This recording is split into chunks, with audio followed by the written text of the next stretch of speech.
ኢትዮጵያ አለች፣ ጎልማሳዋ ኢትዮጵያ አለች፣ አሁን ልጃገረዷ ኢትዮጵያ አለች። ያው ሶስቱም ግን ኢትዮጵያ በሚለው ውስጥ ነው ያሉት አይደሉም። አሮጊት እኮ በፊደልም ይለያያሉ፣ በኢሳቤም ይለያያሉ፣ በአተገባበርም ይለያያሉ፣ በአደረጃጀትም ይለያያሉ። እስቲ አሁን ልጃገረዷ ኢትዮጵያ እንዴት ናት? ልጃገረዷ ኢትዮጵያ አሁን እንደዚህ አብሸርቃ ያማረበት ነጋ ጠባ በየቀኑ አዳዲስ ነገር የምትመለከትበት ኢትዮጵያ ልጃገረድ ነች። በየቀን ያማረበት መልክ አላት። አሁን ልጃገረዷ ኢትዮጵያ ያማረችዋ ናት አልክ። አሮጊቷስ? አሮጊቷ ደግሞ ያቺ ጨፍልቀዋ በደም ላይ ከ87ቱ ብሔረሰቦች 2-3 የማይበልጡ ግሩፕን ይዛ በጎበዝ አለቃ ላይ ተንተርሳ በአክልል የኖረቿ ነገር ግን ውስጧ ባዶ የሆነቿ ማትወልድ መሃን የሆነች ኢትዮጵያ ታዛዝነኝ ነበረ።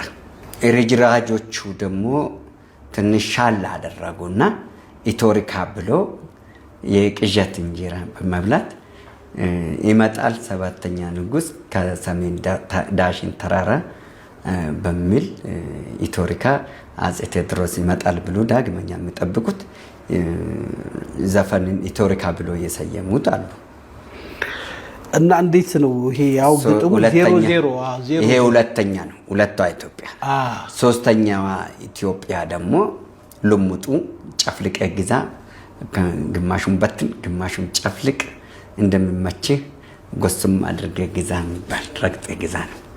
ስለዚህ 00 የሚለው ጋር ተያይዞ ኢቶሪካ ማለት የዜማ የያፓ ኢትዮጵያ ነች። መዝሙሩ ነው፣ ዘማሪያኖች ናቸው።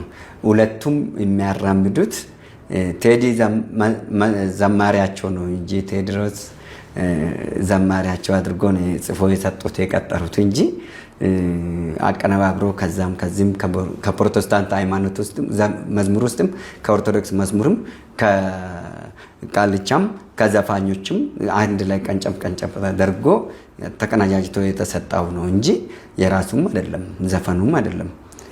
አልበሙ ጥንቅቅ አድርገህ ሰምተዋል? አዲሱ ቴዲ አፍሮ በደንብ አዳምጫለሁ። ምንም ብታጥባው ወይ እድፍ አይወጣው ወይ ፍሬ አይወጣው ምንም የሌለው በአጀንዳ ለመፍጠር እና ይሄ ምርጫ ወቅትን ጠብቆ ለኢዜማና ለኢያፓም ለአብንም ለሌሎችም ለጽንፉ ቡድን ላረጁት አስተሳሰቦች ለነጭ ሽብሮች አመራሮች ለነበሩት መዝሙር ሆኖ እንዲያገለግል የወጣ እንጂ ለወጣቱም የሚጠቅም አይደለም። ነገር ግን ተሳስቶ ነው። በነገራችን ላይ እያኮበኮባን አለ። አሁን ለመመለስ ይቅርታ ብሎ ወደኛ ለመምጣት እያኮበኮባን አለ። ቴዲ የቤተሰቡን የዘር ሐረግ ጠርተህ የኛ ልጅ ነው ትላለህ። አንድ ሁለተኛ የበፊቱ አልበም ነው በጣም ፐርፌክት የሆነ ጥሩ የፍቅር ሙዚቃ ምናምን ያለው ስላለና እስቲ እንዴት ነው? አንድ ጥበበኛ ይሞታል። ኤልያስ መልካ የሚባል ኤልያስ መልካ ከረጁ የገጃ ልጅ የነበረው ኤልያስ መልካ ሙዚቃ አቀናባሪው የሱ አማካሪ የነበረ ወላ ቴዲ አሜሪካን ሁላ እንዲወጣ ኮንሰርቱ እንዲዘጋጅለት ዘርፈ ብዙ ነገሮችን ወላ ድምፅ ሁላ ቴዲ የለውም፣ ዘፈንም የለውም፣ ምንም የለውም። የጋሽ መልካ ልጅ እናውቀዋለን። በጣም ማቹርድ የነበረ ስነ ጥበብ የተሞላ ሰው ነበር።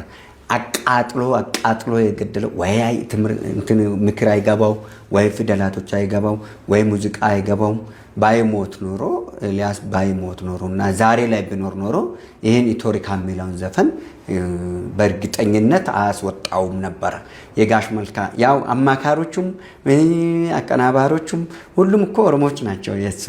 የቴዲ በምን መረጃና ማስረጃ ኤልያስ መልካ ከዛ በኋላ የነዘሪቱ ብዙ ሙዚቃዎች ሰርቶ ያው ታሞ እንግዲህ ህይወቱ ያለፈው የጮጋራ የሳምባ የአይምሮ መረበሽ ዘርፈ ብዙ የልብ ድካሙን ላይ የፈጠረበት ቁጥር አንድ ቴዎድሮስ ካሳን። አረ በተረጋገጠ ማስረጃ ሲታከም ሐኪም ቤት ሲመረመር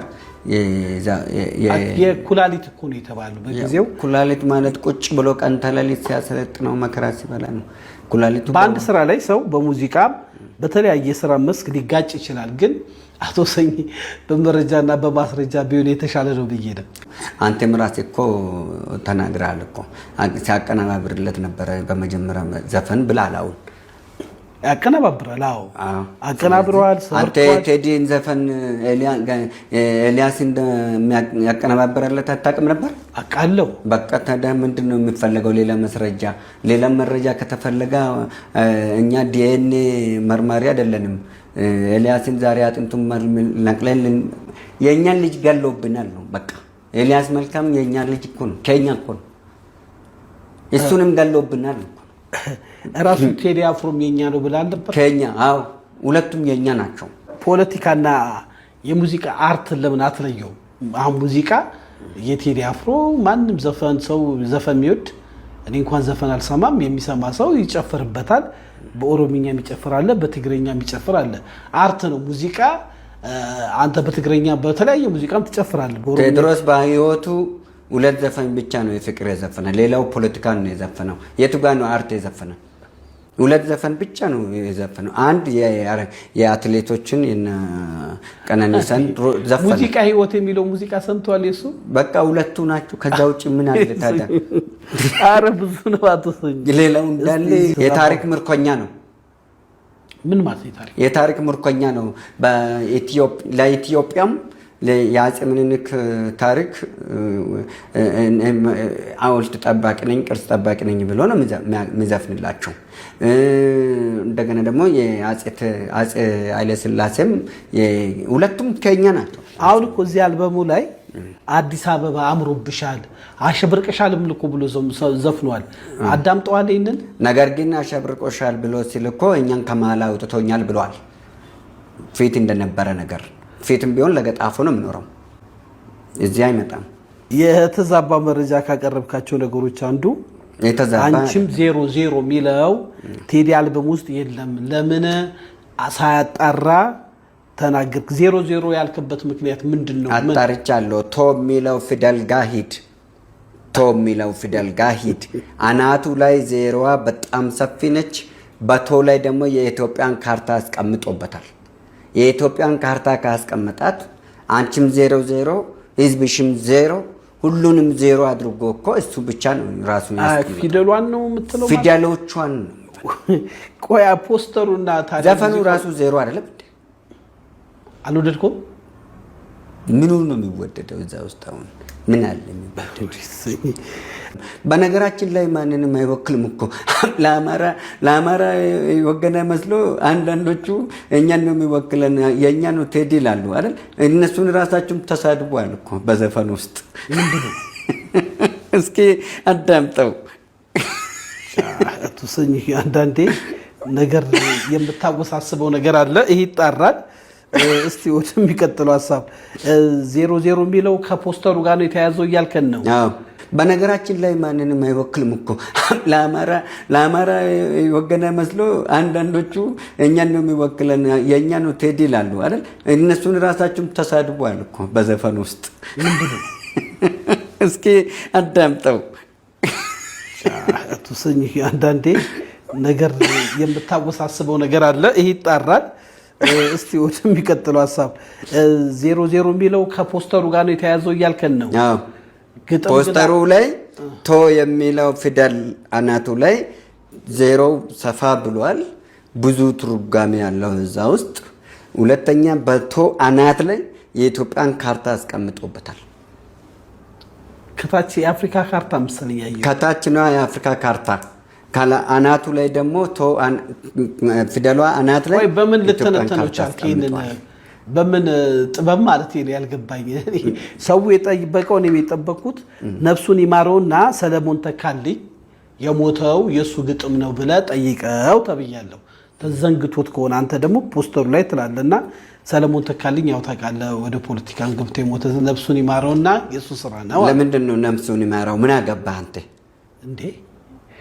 ወደ እውነት ሄደ ሰው ምን አገባህ? እውነት ውሸት በምን ታውቃለህ? ነፍስ ይማርም ማለት አትችልም፣ ነፍስ አይማርም አትችልም። ማንም ሰው ከሞተ በኋላ አይቻልም። እንደፈለገ ያድርገው። ማን ፈጣሪ እንዴ? ምን አገባን እንዴ? ከፈለገ አይማረው፣ ካልፈለገ አይማረው። እኛ ምን ያገባን? የእኛን አናቅም እንኳን ሰው የቁልፍ የህይወት መክፈቻ ቁልፍ ነው ብለው ማብራሪያ ሲሰጡ ሰምተናል። አንዳንዱ ደግሞ ከግብጽ የመጣ የድሮ የፒራሚድ መናፍስታዊ አሰራር ስታይል ነው ብለው አዎ ትላለህ። እሱ ጋር ያይ የተባለው ነው ማቀርበን ያላል ተደታሉ ነው አላልኩ። አዎ ለምን መሰለህ? የማይታወቅ የለም እኮ እናንተ አሁን እኮ ከኔ ጋር ማግባባቸው ይሄ ሚዲያ አካባቢም ያላችሁ መሬት ላይ ያለ ህዝቡም ከኔ ጋር ያላግባባችሁ እውነትን ትሻሻዋላችሁ። የምታቋትን እንደማታቁት ትሆናላችሁ። እሱ ደግሞ ውስጣችሁ ተጠራቅሞ አወፍሯቸው ይሄን አሳክሎ ነው የሚያስቀራችሁ። ስለዚህ እኔ አሁን እየቀጠን ያለ ነው። እውነት ሁል ጊዜ ቀጭን ነች።